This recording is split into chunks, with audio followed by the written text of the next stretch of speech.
2024 లేదా 25లో డిగ్రీ లేదా బీటెక్ చదివారా? సాఫ్ట్‌వేర్ జాబ్ కోసం ఎదురు చూస్తున్నారా? అయితే కోడ్ జ్ఞాన్ 100 డేస్ కోర్సులో చేరండి, జాబ్ సాధించండి. నమస్కారం ఉమ్మా గారు. నమస్తే అమ్మా.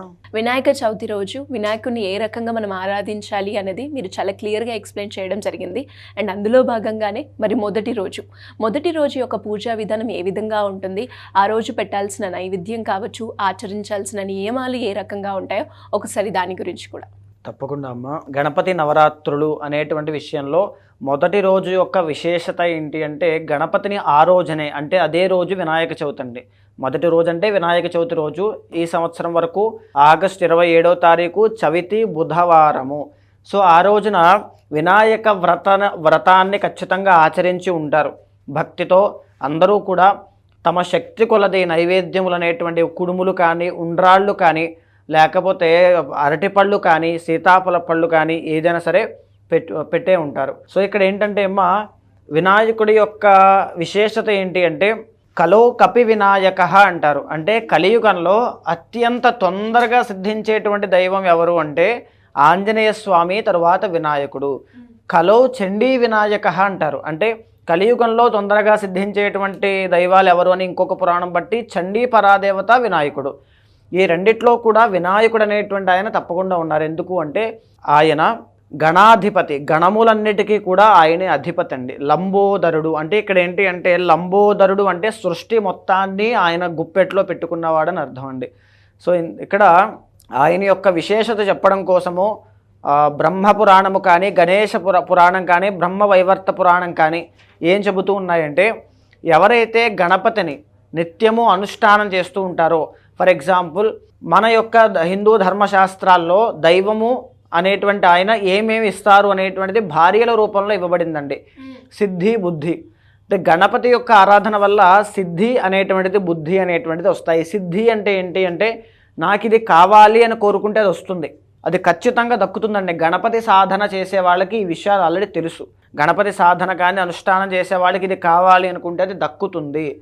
బుద్ధి అనేటువంటిది ఏంటి అంటే, ఎప్పుడూ అధర్మం వైపు వెళ్లకుండా సరైనటువంటి ప్రాపర్ డైరెక్షన్లోకి ఆయన తీసుకుని వెళ్తూ ఉంటారు. ఫర్ ఎగ్జాంపుల్ సూర్యుడికి తీసుకోండి, ఉషా ఛాయ పద్మిని అంటారు.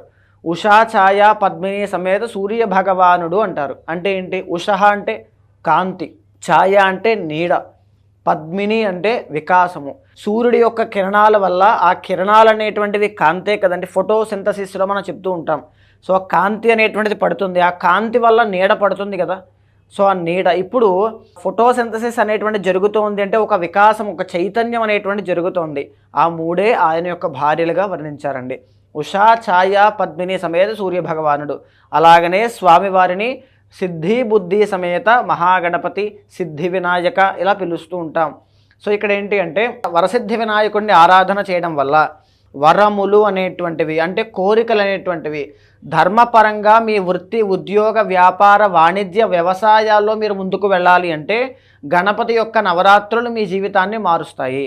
పర్సనల్గా చాలామందికి నేను కూడా సజెస్ట్ చేసేది ఏంటి అంటే, గణపతి యొక్క ఆరాధన కేతు దోషాలు తొలగిస్తుందండి, ఆటంకాలు తొలగిస్తుంది, శుభకార్యాలు కలగజేస్తుంది, ధన ఆగమనం అనేటువంటిది కలుగుతుంది, ఫ్లో ఆఫ్ మనీ చాలా బాగుంటుంది, రుణబాధలు పోతాయి, దృష్టి నివారణ కోసం కళ్ళ దిష్టి గణపతిని పెడుతూ ఉంటారు, గణపతిని అక్కడ చేస్తూ ఉంటారు, కుజదోష నివారణ కోసం గణపతిని చేస్తూ ఉంటారు, శని బాధలు పోవడానికి గణపతికి చేస్తారు. అసలు ఏ దోషమైనా గణపతి ఆరాధన వల్లే తొలగిపోతాయండి.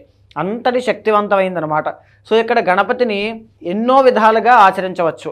ఉదాహరణకి వజ్ర గణపతి, రాతి గణపతి, తర్వాత శ్వేతార్క గణపతి, మరకత గణపతి, స్ఫటిక గణపతి, ఇలాగా కొన్ని వందల వేల గణపతి స్వరూపాలు విగ్రహాల రూపంలో ఉంటాయి. అన్నిటికంటే ముఖ్యమైనటువంటిది ఏంటి అంటే పాదరస గణపతి. పాదరస లోహంతో తయారు చేసేటువంటి గణపతి విగ్రహాన్ని ఎవరైతే ఆరాధన చేస్తారో వాళ్ళకి అత్యంత తొందరగా అవన్నీ సిద్ధిస్తాయన్నమాట. వేప చెట్టు వేరు దగ్గర నుంచి పుట్టినటువంటి గణపతి కావచ్చు, లేకపోతే శ్వేతార్క గణపతి కావచ్చు, ఇంకా తొందరగా ఆరోగ్య సమస్యలను తొలగించేటువంటి దైవంగా ఆ యొక్క మూర్తి మనకిస్తారు శక్తిని. ఇక్కడ ఈ గణపతి యొక్క ఆరాధనలో ఈ మొదటి రోజు ఇప్పుడు ఏమైంది అంటే బుధవారం అయిందండి. అంటే వినాయక చవితి రోజు బుధవారము చవితి అయింది. ఎవరికైతే ఆటంకాలు చాలా ఎక్కువగా వస్తున్నాయి లైఫ్లో, చాలామంది ఆస్ట్రాలజీలో కావచ్చు ఎక్కడైనా సరే అండి, నేను జీవితంలో అది చేద్దాం అనుకుంటున్నాను, అవ్వట్లేదండి. ఫారెన్ వెళ్ళాను, చదువుల కోసం ఆగిపోయింది. చదువు అయిపోయింది, ఉద్యోగం రావట్లేదు, వీసా H1B సంథింగ్ ఏదో ఆగిపోతున్నాయి. నాకు ఏం చేయాలో అర్థం కావట్లా, పేరెంట్స్ ముసలివాళ్ళు అయిపోతున్నారు, నాకు భయంగా ఉంది. ఇదే మాట, ఇదే డైలాగ్ నేను వందల వేల దగ్గర నుంచి విన్నానండి, ఇదే మాట. సో ఇలాంటి వాళ్ళందరికీ కూడా ఆ బుధవారం చవితి నాడు చేసేటువంటి చిన్న చిన్న పనులు చాలా గొప్పగా రిజల్ట్స్ ఇస్తాయి. ఉదాహరణకి ఆ బుధవారం నాడు మీరందరూ కూడా ఎవరైతే చూస్తున్నారో అలాంటి వాళ్ళు మీకు తెలిస్తే ఈ వీడియోని వాళ్ళకి పంపండి.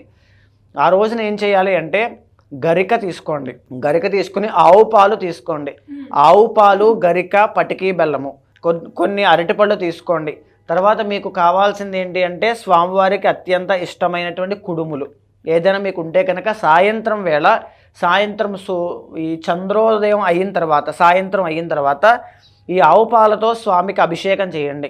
ఒక 16 నామాలు చెప్తాను, ఆ 16 నామాలు మీరు చదవగలిగితే, లేకపోతే ఈ ఆడియో పెట్టుకుని వింటూనే స్వామివారికి అభిషేకం చేయండి.